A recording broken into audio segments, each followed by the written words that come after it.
Здраво, ова е 231-то издание на Видеологија со Златко Ѓелевски, дигитален краток осврт за актуелни филмски остварувања, односно спонтана критичка анализа која е збир на први впечатоци илустрирани со подвижни слики. На денешниот репертоар е Ахец Ни на Надав Лапид, во кој станува збор за Јут глумен од Авшалом Полак, израелски режисер кој што се упатува во далечното село на крајот на пустината во Сапир, во кинотека во која што ќе биде прикажан неговиот филм. Таму се пресретнува со Јахалом, глумена од Нур Фибак, која е дел од Министерството за култура, за да се начнат двете борби кои паралелно ќе се водат. Едната е борба за слобода против опресијата и цензурата, а другата против констатацијата дека мајката е болна од рак. И двете се погубни. Црсто сум убеден дека има некој недопатлив чинител во филмската поетика на Надав Лапид, кој што се губи во преводот помеѓу гледачките меридијани. Ова мнение се должи на неможноста за одгатнување на поривите на авторот, кој има силни импулси во поглед на неговата земја, преобразувајќи се во фрустрации, кои ги еманира со помош на филмската уметност, односно се обидува да создаде своевиден идиосинкретски филмски јазик, со кој ќе може да ги изрази неговите емоционални состојби, што неретко изгледа зачудувачки за секој гледач. Вообичаено во овој механизам преостануваат неодгатливи значенски ресидиви, кои преостануваат како невпрегнати алузии погребани во подтекстот на делото. Модалитетот на слободата е изложен преку борбата против цензорите од институциите, кои сакаат да ја контролираат артистичката експресија на авторите, болест на модерното постојање, од која што е заболена душата на нацијата, кај што Министерството одлучува што е пристојно да се сними, а што не, нагазувајќи го авторскиот интегритет со врзување на рацете и наметнувајќи му кои тематски одредници смее да ги дограба. Надав во овој филм е поексплицитен во однос на цензурата, иако е финансиран проектот од Министерството за култура со 20.000 евра, 1% од буџетот, абсурдна констатација во секој негов филм. Парадоксална е борбата на Надав со властите на Израел, еден ден се мразат, другиот се сакаат, третиот очи не сакаат да се видат, не баре се балканска фамилија. Снимањето на филмови е екзорцизам за авторот, отелотворување на неговата перпетуална двојба во себе. Сите негови филмови го разработуваат проблемот на идентитетот со оглед на тоа што константна е спрегата помеѓу режимот и авторот, кој се бара себе си во место во кое не припаѓа. Со однос помеѓу половите и позициите има помеѓу метарежисерот и продуцентката, кај што од подреденоста на финансирањето тој го подигнува неговиот глас и се наметнува, така што и овој танц се присутен во делото, опфаќајќи ја дивергентната динамика која флуктуира помеѓу нив, која преминува до домени на уцена и премерување на моќта за злоупотреба. Ако постоеше некаков своевиден амбигвитет во протагонистот во Синоними, кој бега од Израел, но е израелец, колку и да не му се допаѓа, во новиот филм Надав е дециден и категоричен во потребата за ковање на последниот колец во ковчегот на Израел, меѓутоа и во Ахец Ни има нераскинлива поврзаност на ликовите со околината, од која израснале, стапица од која нема бегање. Се присутни се чинителите на неискажливиот срам. Од овие тавтолошки флоскули не може да ескивира режисерот, се разбира фаталистички реализирани низ неговото филмско милје.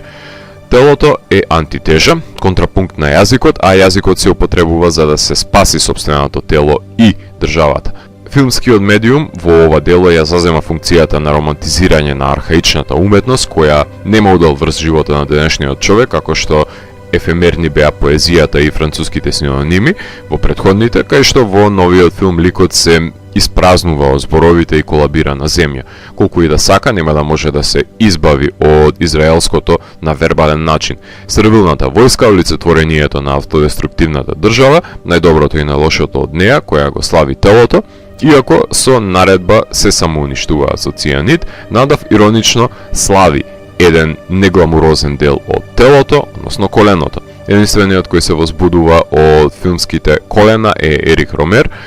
кој го сними коленото на Клер, а коленото на актерката која ја изведува композиција на Guns N' Roses е смачкано од страна на режисерот со токмак, како и секоја убавина која подлегнува на узурпација. Едно е сигурно, Надав нема да коленичи пред властите, ќе си ги изнесе маките низ филмскиот медиум, па макар и на автодеструктивен начин. Екзистентно е во реалноста видеото на израелката која го има удрено војникот и завршила во затвор, што сведочи за семоќноста на властите, заштитувајќи вооружен војник против револтирана жена вооружена со нејзините дланки, Сцена која сведочи за состојбата во која ја затекнуваме душата на нацијата. Слична согледба е доловена со метафоричното убаво пливуркање на површината додека на дното се надзира мртвото тело, како аналогија за идеализираната површност и притајната, односно прикриениот трулеж. Важно, ликот на сета таа убавина и се измоча буквално, или ја се изразам со конклузијата на метарежисерот, кој што алузијата на државата ја гледа во скапаните пиперчиња на среде пустина. Субјективна камера кон небо и камера од небо кон земјата во очуваме во прологот и на крај, како едно символично отворање и затворање на делото со дистанцирање, иако севкупната творба имаше за цел да ја загрози интимата и физичкиот простор на ликовите. Самата пустелија, тој меѓупростор, таа ничија земја, е визуелна Twin Peaksовска текстура на очуденост на лик делата на Думон, меѓутоа врз нив експресионистички се насликуваат емоциите. На крајот на секој филм, посебно на тој на разјарениот режисер, требно е некој да го смири и увери дека се ќе биде во ред. Постојаниот соработник на Надав, кинематограферот Шај Голдман, е заложен за впрегнување на камерата да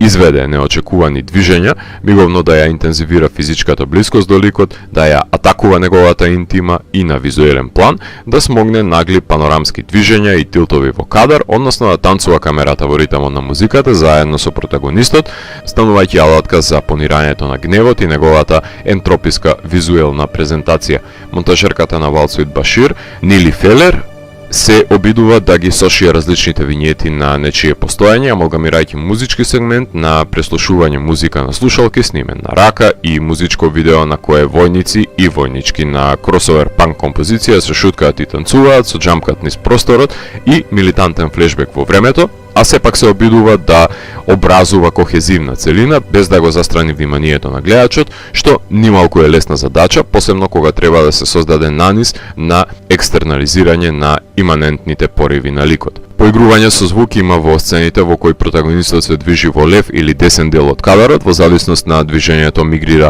гласот низ звучниците, една од многуте алатки за манипулирање на режисерот со вниманието на апатичниот и индиферентен гледач, кој што сака да го провоцира да го остави мобилниот телефон од рака и да погледне во екранот или платното. За жал нема музички скор создаден од композитор, но затоа има смела употреба на саундтрак кој е интегрален дел од самото сценарио, како што е напоменатата сцена со Guns N' Roses, но и пеењето на Lovely Day на Bill Withers, потоа Ванеса Паради со Be My Baby, несомнено и кореографираниот танц на панк бендот, така што не се добива впечатокот дека е нем филмот, напротив, изобилува со употребена музика која сраснува со чинодействието, а на самите актери им е препуштено да може да ги доловат душевните јами на емоционално рамниште низ кои се протнуваат. За филмографијата на Надав ви говорев кога го рецензирав Синонимс во видеологија, така што не би сакал да се повторувам со експликација на Emil's Girlfriend, Policeman, The Kindergarten Teacher, иако во сите се проверува проблемот на декласирањето на уметноста од страна на властите и подвоеноста на ликовите кои не им се допаѓа што се наоѓаат во таа кожа и во таа држава, а покрај Ахец Ни, Надав сними и еден краток пандемиски филм во кој во светот на сеопшта изолација една решителна девојка одлучува дека нема да се откаже да го добие бакнежот од незината ѕвезда по секоја цена. Филмот е експедитивно напишан за 15 дена и снимен за 18, што следствено може да се инсинуира дека е причина за јавување на евентуални аномалии во конзистентноста на делото, која може да оттргне група на гледачи кои не му даваат доверба на режисерот да ги води низ неговите онтолошки јадови. Ахец Ни ја имаше својата премиера на Канскиот фестивал, кај што беше награден од жири комисијата, а потоа беше прикажен на останатите големи фестивали како Карлови Вари, Торонто, Њу Јорк, Бусан, BFI Гент, Монтклер, Стокхолм, EFI Тајпеј и многу други, но наградуван беше само во Франција, иако наводно бил одобрен и прифатен од властите на Израел. Не ми изгледа дека наоѓа некоја олеснителна афирмација филмот, кој беше номиниран во сите можни категории на Израелската академија и не доби во ниту една. Исто како што беше избран